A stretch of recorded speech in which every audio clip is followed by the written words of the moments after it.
2023 is drawing to a close, so I thought it would be fun to do one last video for 2023 coming out here on New Year's Eve, December 31st, 2023, looking back at my gaming year in review across all the various platforms that I play games on. So we're going to start it off with PlayStation's year in review, because PlayStation is honestly one of my less played platforms. There's just not a whole lot that I enjoy really on PlayStation these days, so is what it is. But this is probably the first year in about 4 that I've actually gotten a year in review, so kind of excited to take a look at this. So, I mean, here we are. In 2023, I played 10 games on PlayStation. That kind of says it all.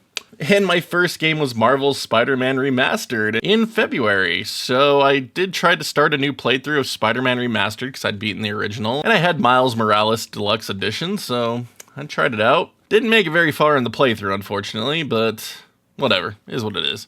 But let's go ahead and continue on here.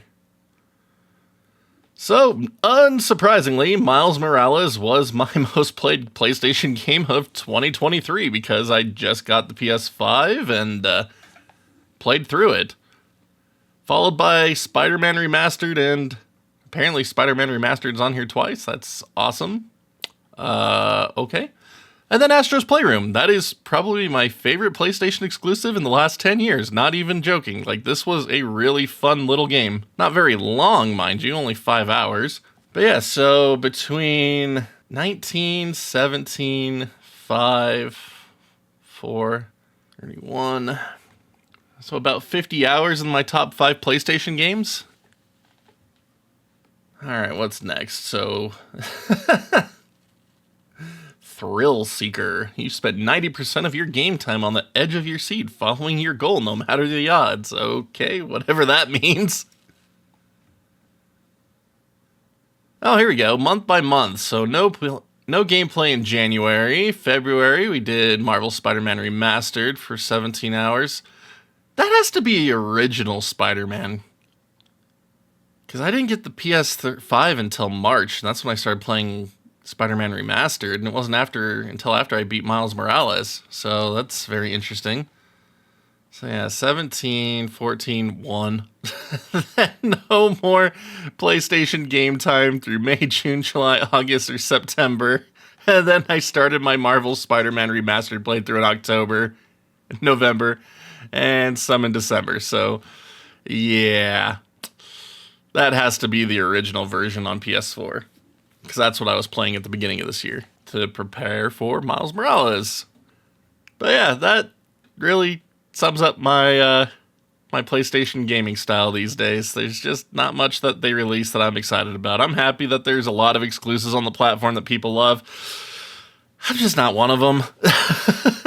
That's so funny. Alright, anyway, moving on. We're about halfway through here. Thrill Seekers. Oh, so these are games it thinks I'll enjoy. Okay. It doesn't know me at all. Anyway, nope. That's a fun one. Played a bit on Xbox. I wish I could get into RPGs a bit more. And I still need to beat Horizon Zero Dawn. I've only made it like an hour into the first game, so yeah. No. So unfortunately, it doesn't know me at all. It's like, no, maybe, no. Anyway, what's next? So this year we played 51 hours on PlayStation. Hooray.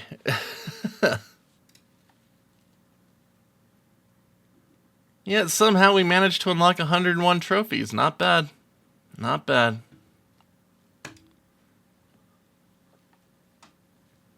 My social style, lone wolf. It's because the only thing I play on PlayStation is single-player games.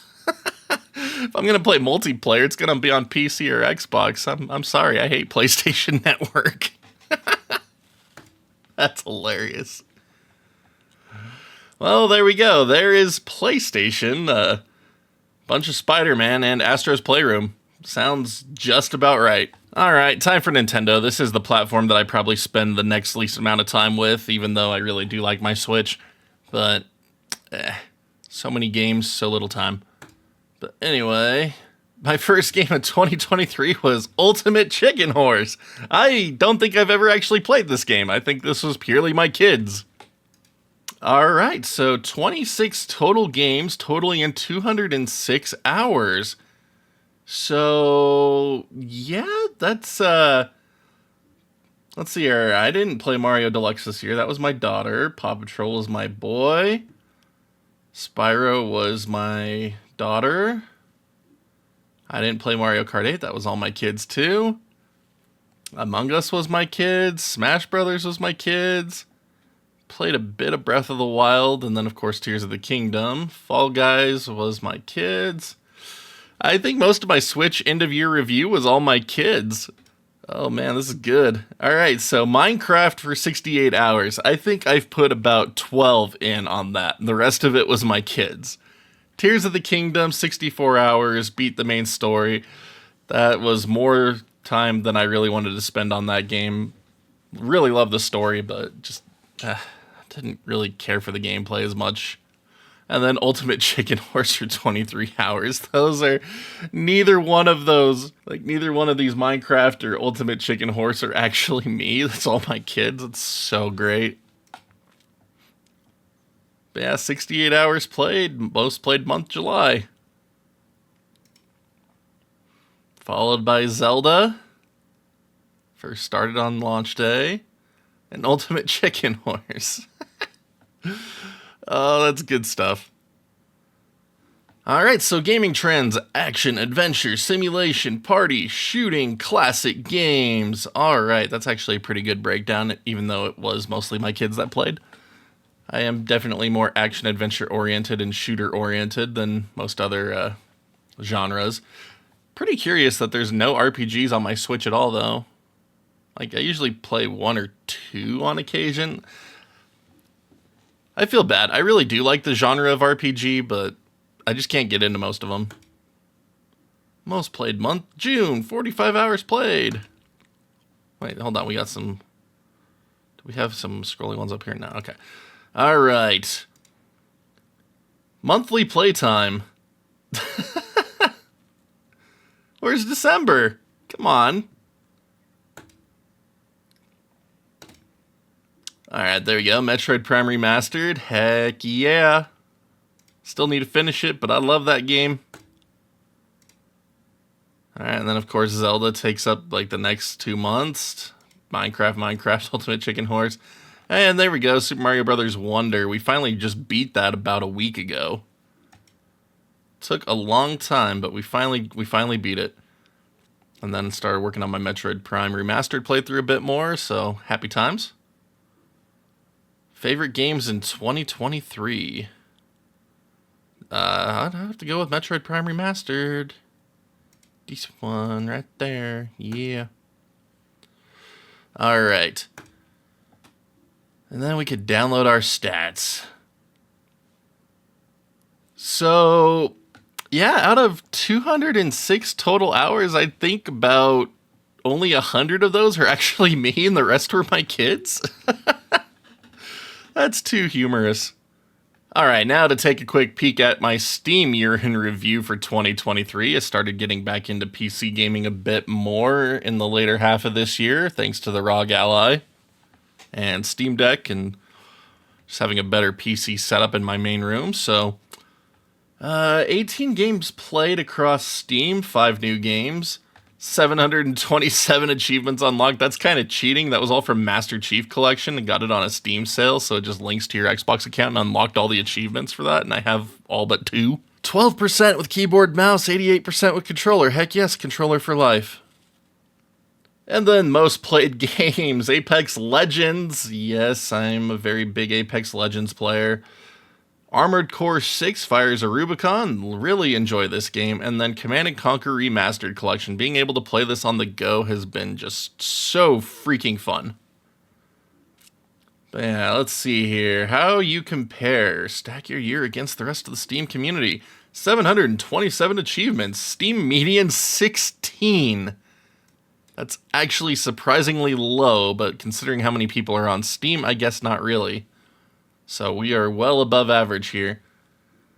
Games played, 18. Steam median, 4. All right. I have a big Steam library, so playing a bunch of my backlog. I'm actually surprised it's not higher. Longest streak was 20 days. That's recent from playing Armored Core 6 and Apex. All right, here we go. 11%, the percentage of playtime you had in games that were new releases. Games released 2023, so 11% new games. And the average is 9%. That actually seems kind of low as well, but again, not really. 39%, the percentage of playtime you had in games that were released 8 or more years ago. Yes, definitely yes. And then recent favorites, the percentage of playtime you had in games that were released in the last 1 to 7 years, so 50%. Hey, look, I'm below the average on that one. That's cool. That is a fun breakdown. Look at this. Battle Royale, Max, Platformer, and Stealth. Oh, that sounds about right. Great soundtrack. Hey, that should be up there a little higher, I feel like. And then I started doing an Ace Combat 7 PC playthrough as well, so yeah, that sounds just about right here. I'm happy with this. Badges earned, 3. New friends added, 2. Reviews written, 1. Yeah, I don't care enough. And then I don't do anything else on Steam, so huzzah, I guess. Alright, top played games. Apex Legends. Oh boy. So I do a lot of Apex for testing stick ranges and stuff. So I always turn it on a little bit, but in November I switched over from Xbox to PC as my platform to play it on. So that looks about right. And then Armored Core 6, yes. Oh, such a fun game. Very tough. Need to go back through and start up my second campaign playthrough on New Game Plus. I finished the first campaign playthrough, but I want to see the rest of the story stuff that unlocks after you beat the game once. And then Command & Conquer Remastered. So much playtime on this one in the early part of the year. I love Command & Conquer, man. Might have to load it up after this. And then Metal Gear Solid 5 Phantom Pain. Started working through some of this stuff over summer to get some of the wrap-up achievements I needed, so I finished all side ops finally.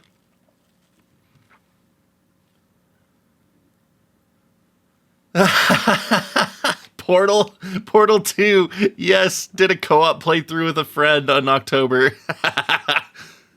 Oh, that's the only game I played on Steam in October? Are you serious? Okay. I thought it just said I played some Apex in October. I did play some Apex in October. What does it mean 100% of my playtime for October was Portal 2? That's busted. Alright, but there we go. That's so fun. Look at this. So that's when I got all the 700 achievements for Halo Master Chief Collection unlocked in Steam because I bought it. Battlefront 2 Classic. Yep, we were doing Game of the Month on that one around then, I think. So we had some Ace Combat up in here. Command & Conquer Remastered, Apex Legends,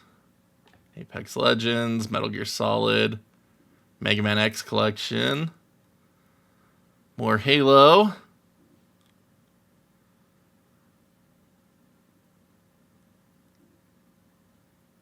Dang, spent a lot of time playing in November. Of course, most of that's Apex, but whatever. Alright, so I stopped using my Steam Deck after the ROG Ally came out. So, not surprising to see that the Steam Deck numbers aren't higher. Alright, played 4 games, across 5 sessions, 2% of playtime on Steam Deck. Like I said, once the ROG Ally came out, I just kind of stopped using the Steam Deck. And 87% of my playtime was with a controller. Of course it was. It's a Steam Deck. It has a controller built into it.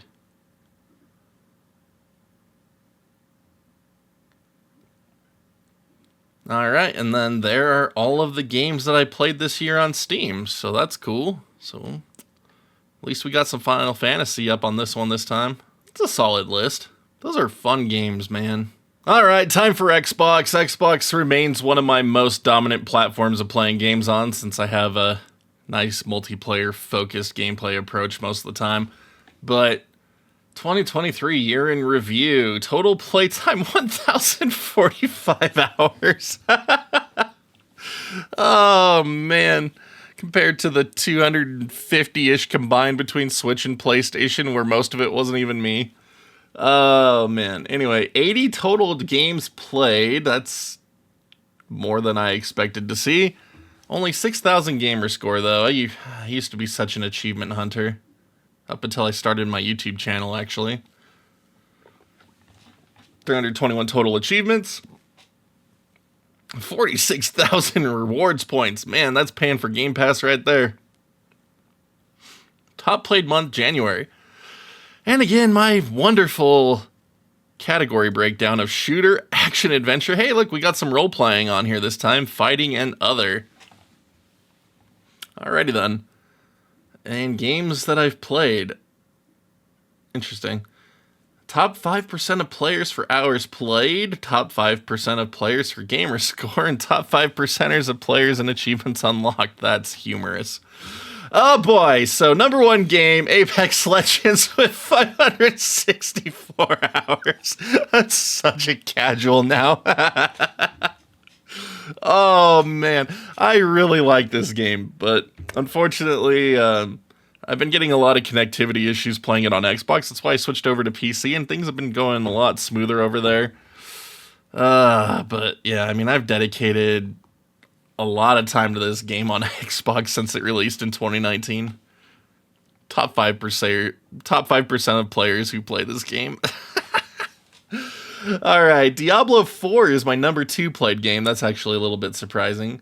So, I'm not going to lie, I'm not the biggest fan of Diablo. It's not a gameplay style I'm a big fan of or enjoy, but we were playing through it co-op, and so managed to make it through the main story. Started doing some of the seasonal stuff, but I couldn't keep up with it. It was putting me to sleep. Yet somehow we're still in the top 35% of active players for that game. Minecraft. I don't think a single hour of Xbox Minecraft was actually me. I think that's my kids. I only played it on Switch this year, so I'm gonna blame 57 hours of my 1045 on my kids. Oh man. So not as much info in this one. Yeah, you can kind of see the games I played throughout here. Started getting into MLB The Show, which is funny since it's a Sony game, but it was on Game Pass, so I figured why not. Party Animals, played a little bit of that one. Starfield, played a little bit of that one. My daughter's been playing Zoo Tycoon. I finally did a playthrough of Call of Duty 4 Modern Warfare Remastered. I started working on my Xbox version of Phantom Pain as well. My daughter played a lot of Unravel 2. I did a co-op Resident Evil 5 playthrough. Played some Gang Beasts with the kids. Lego Star Wars, yeah. Had a few Halo nights. A lot of Vampire Survivors in the beginning of the year. Sudoku on my phone right there. Yep, a lot of that. And then started doing Baldur's Gate 3 since it came out after the Game Awards. So fun to see that is included. And then, of course, Halo Infinite. All right, one more little bonus one here. My own personal retro achievements year in review summary, because I have really adored retro achievements this year, and I did a lot of progress on them. So we managed to master 11 games throughout 2023, starting with finishing up Super Star Wars, Pokemon Gold, and Shadows of the Empire on N64, and then fresh started Pokemon Yellow, Professor Oak Challenge, then Need for Speed Underground. Finished up Pokemon Snap, finally. I only had one left in that one that I couldn't get. And then we finished up some lingering ones in Super Mario World. Finished up X2. Did a Pokemon Fire Red Professor Oak challenge as well. And then did an entire StarCraft 64 Retro Achievement run and Star Fox 64 Retro Achievement run. And then made good progress in a couple of other games that we haven't quite finished off yet. So, I mean, we got that Ocarina of Time playthrough in progress, and Super Mario World Advance 2 I was just doing on GBA. But we managed to make it into the top 4.67% of ranked users. This was a lot higher before I stopped playing for the last 2-3 months, but it's been a lot of fun. If you're not on Retro Achievements, definitely recommend doing it, because it's just fun. A lot of good fun. But that's my 2023 year in review. Managed to sneak in a lot more game time than I really expected to have. Honestly, it kind of makes me pretty happy to see. But I'd love to know what you all played most this year, so leave me a comment down below so we could just talk about some great games that came out in 2023. But we're going to go ahead and call it here. Happy New Year, everybody. Looking forward to an awesome 2024 with you all, and just cannot wait